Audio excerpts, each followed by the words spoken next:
Christ is my firm foundation, the rock on which I stand.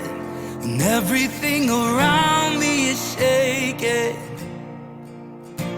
I've never been more glad that I put my faith in Jesus, 'cause he's never let me down.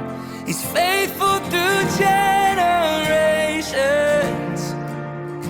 so why would he fail now? He won't. We are gathered here together to witness the union of Jamie and Rebecca. A biblical marriage is created in Christ through love. As we welcome family and friends today in one of the most important times in their life. This wedding day is, in fact, I believe, a culmination of the greatest miracle of your lives. You have looked for each other, you have waited for each other, you have longed for each other, and now here you are in each other's arms. It was obvious from the first moment we talked that you were different. I believe the Bible has a better phrase for that. You were set apart. In the book of Colossians, Paul talks about how we as God's chosen people who are set apart and well-beloved by God himself should live. He says to put on a heart of compassion, kindness, humility, gentleness, and patience.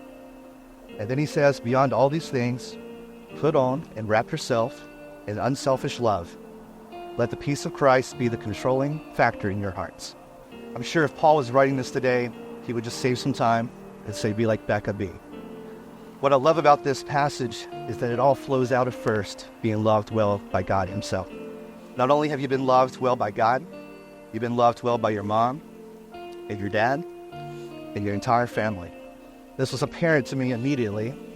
On our first date, I remember telling you that I know I may never get to meet your dad, but I can tell what kind of man he was by the way you carried yourself. I knew he loved, led, protected your heart well. Give tissue to Becca.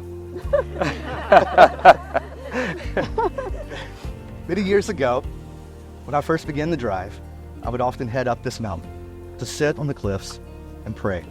I spent many moments praying for the future woman that God would have me marry. Who would have thought that those prayers would lead me back to the foot of this mountain after all these years to make you this promise? I promise to carry on the legacy of your father by loving you well, leading you well, and protecting and fighting for your heart no matter what cost. The only way I know to do that is to do exactly what David did for you and your family, to continually pursue the heart of God in all things. I want to love, lead, and protect yours and Caedmon's heart in a way that when you walk into a room, people will notice the same thing I did last summer. The legacy and the blessing of being loved well will continue for generations to come. Becca, you have my heart and my strength forever. He won't fail. No, he won't. From the moment we connected, we were sure that God had started writing our story long before we ever knew each other existed. God brought us together in his perfect timing, and I'm so grateful. One of my favorite verses is Ephesians 3:20, where Paul writes about how God can do exceedingly and abundantly more than we could ask or imagine. That was certainly fulfilled when you came into my life. You always make me feel valued, cherished, and honored. You lead me with grace, kindness, and patience, and make me want to be a better person. I love your enthusiasm, intentionality, and silly songs you make up on the fly. I admire your incredible talents, your sincere pursuit for God, and your tenderness and wisdom as a father. On that note, I want to take a moment and talk to Caedmon. Caedmon, you are a blessing that I did not foresee. I imagine it can't be the easiest thing to welcome a stepmother into your life who will take some of your dad's time and attention that you used to have to yourself. But you have enthusiastically accepted me and loved me almost from the start. I know there will be days that I will mess up big time, and days when I say or do things that will irritate you. But on those days, I hope you remember the vows I'm making to you now. Caedmon, I promise to encourage you, help you, and guide you as you grow into a strong man of God. I want everything I do to bless and benefit you, even when it doesn't seem that way to you. I'll seek God's guidance and wisdom every step of the way and do my best to carry it out. I'm proud to call you my son and to join your family. I love you.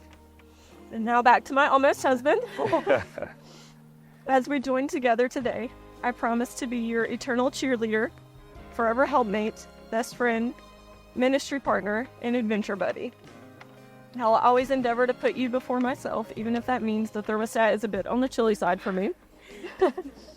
I promise to be patient and understanding when you want to turn our house into the Starship Enterprise, but you also want to move to the Alaskan wilderness.